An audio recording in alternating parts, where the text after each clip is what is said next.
All right, I'm gonna do a chapter review for Black Clover, chapter 343, titled Black Clash. So we go off right where we left in the last chapter with Ishika using her black Yojutsu spell with the little samurai armor equip. So it starts out with Asa trying to back away, trying to gain some distance from Ishika. But then Ishika pulls Asa back in with like this black hole. I see in the I see in the on Twitter people was comparing it to what's called Blackbeard's yummy fruit, but with the black hole in the hand, it kind of looks like I think his name is Roku, but the guy from Inuyasha, the one that was cursed with the black hole in his hand, that's what it reminded me of. But people have their own interpretation. But yeah, Izuka used her darkness from her hand to pull Asa back in order to get a swing off Asa.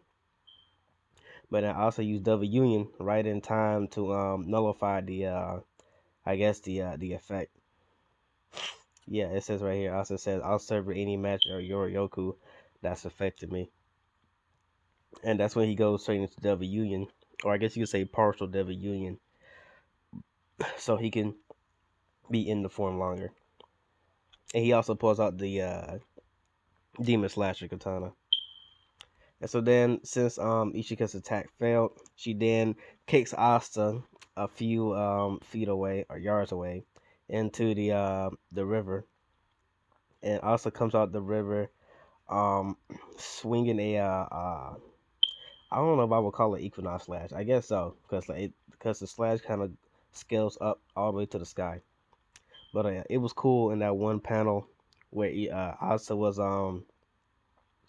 prepping his sword for the slash. Like you see him like still shrouded in the water, but like you see like his hand kind of creeping out, prepping for the slash. But Ishika dodged the slash, and while Asa used the slash, he immediately dashed straight toward Ishika, trying to attack her again. He fails because Ishika dodges yet again, and then Ishika activate another spell called Dark Yojutsu Black Star.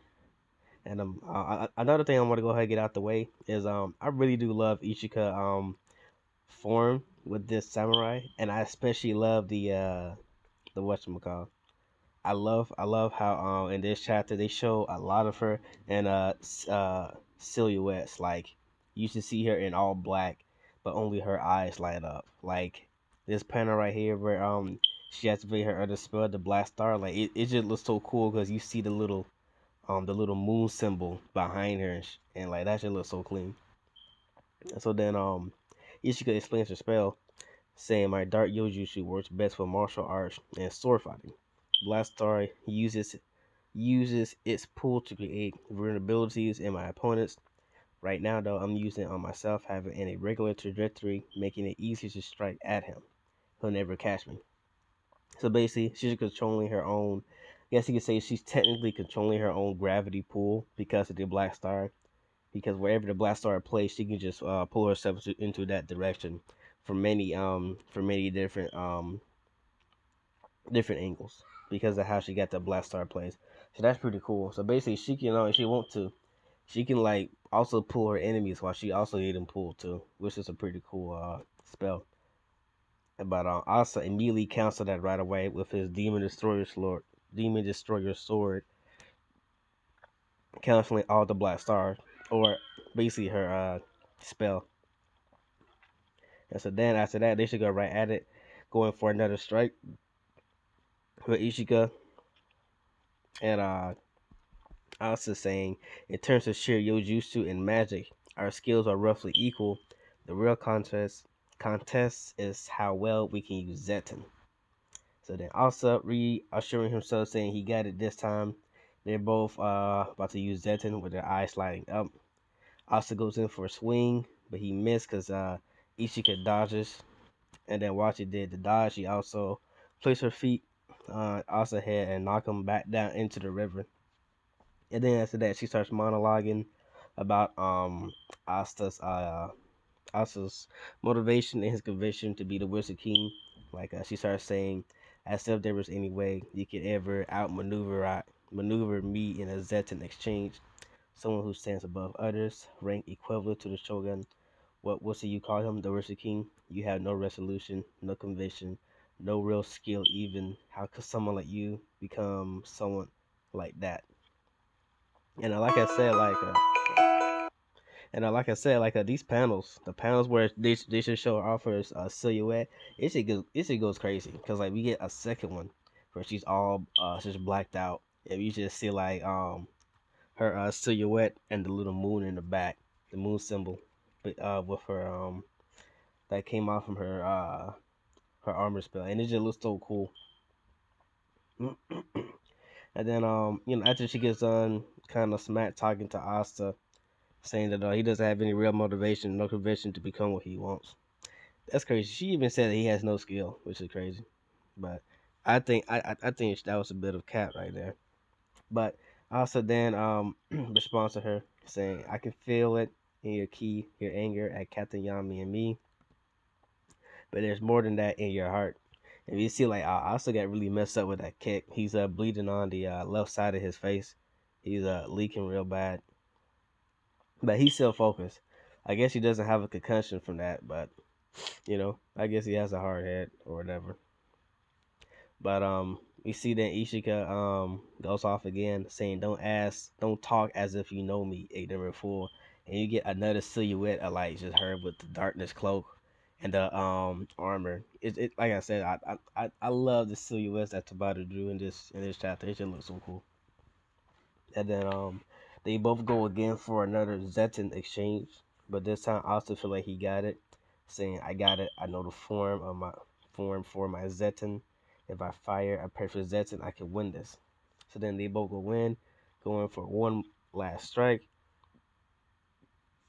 and then Ryuya interrupts and stops both of them. And it's kind of crazy because, like, Ryuya claims that he has no magic whatsoever, but it's pretty impressive how he can block two different charged up Zetan attacks from both his hands. One's that's gonna be one that's gonna be filled with anti magic, and the other one that's gonna be filled with Yojutsu or magic. And like he did it barehanded with with with ease. Well, I mean, only argument you can make is that when he blocked Ishika, from what I see in the panel, he just grabbed her hand. But with Asa, he blocked Asa's whole sword, the whole blade with his arm, which looked like it dealt no damage at all, which is crazy. Because, people are wondering, like, if he has no magic, how's he able to just easily block attacks like that? I guess we just have to wait in the future to see exactly what is it he compensate for the lack of magic, or even if he does have the lack of magic. But yeah. But Ryuya interrupts the fight, saying, "That's enough, you two."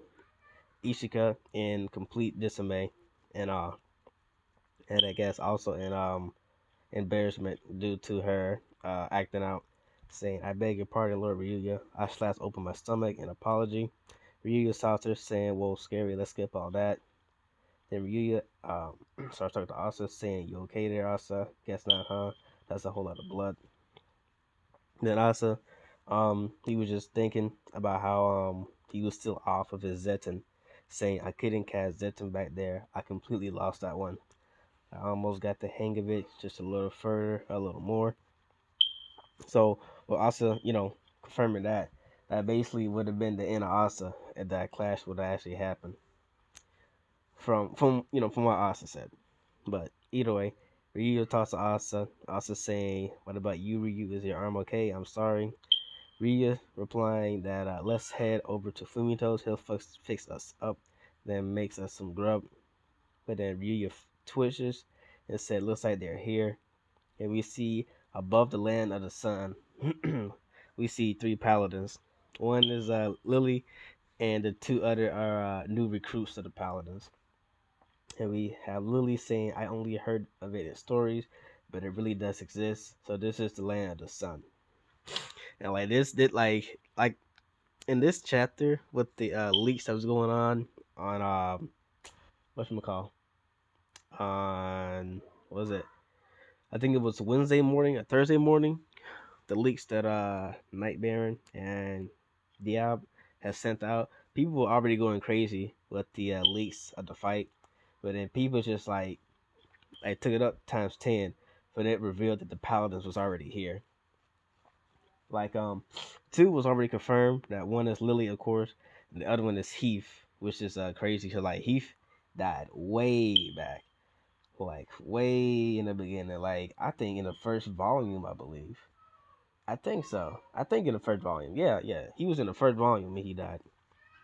But people also speculate that the person or the paladin on the left seems to be Refshi. That I'm not sure. I don't 100% agree because of two reasons. One is like Lucy. I can't see why Lucius would ever pick Refshi for whatever reason.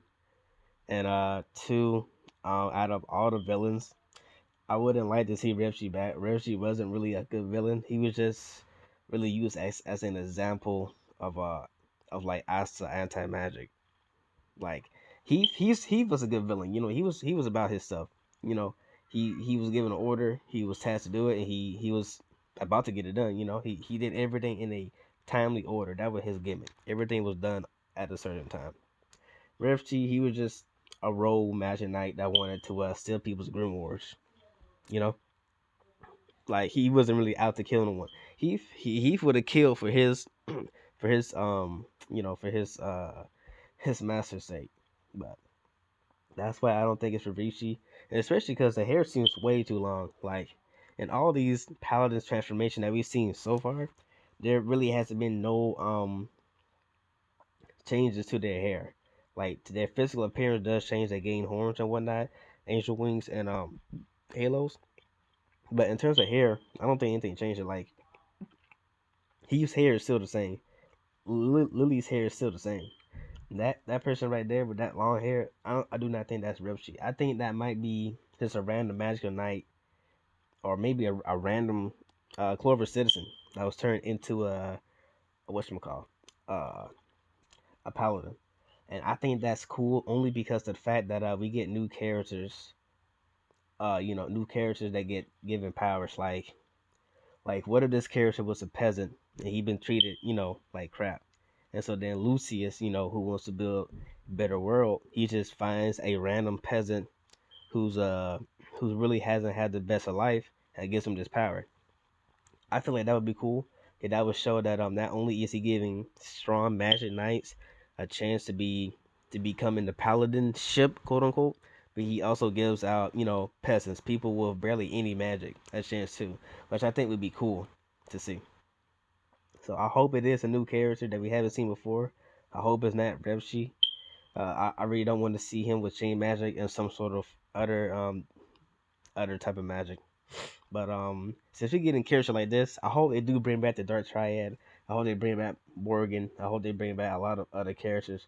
But I also hope that they also give out new characters options too. But this chapter, I like this chapter. This chapter was pretty good, even though it was mostly a fight chapter. I'm gonna give it 8 out of 10. I can't wait for the next chapter. Hopefully, the next chapter, we get to see Asa Zetin completely mastered. Hopefully, he uses it on one of the angels or the paladins. If he does, I don't want the paladins to die just yet. Like, I don't know, maybe kill off Heath again. Like, I don't know. I just if a paladin gets to die, just let it be one. I don't want all three of them to get clapped out like that. But yeah, like I can't wait to see the next chapter. Hopefully, it goes crazy. Seems like gonna be more fighting. I think with this, since the paladins pull up, the Reunion 7 will have to, defend their land. So probably while Asta, I'm assuming Asta was going to get healed up first before he fights again. So what I'm assuming is next chapter, the Paladin's gonna start. Because I don't know if the Paladins can like just take people, to be chosen for Paladins. I think they're just gonna be there, just gonna kill, maybe kill. I don't know. I don't know how they're gonna do it. I don't know if the Paladins are actually gonna kill people. because the only person they really wanted to take out was Asta. So maybe they might be looking for new recruits. Imagine if Ishika becomes a paladin. That'd be crazy. That would be wild.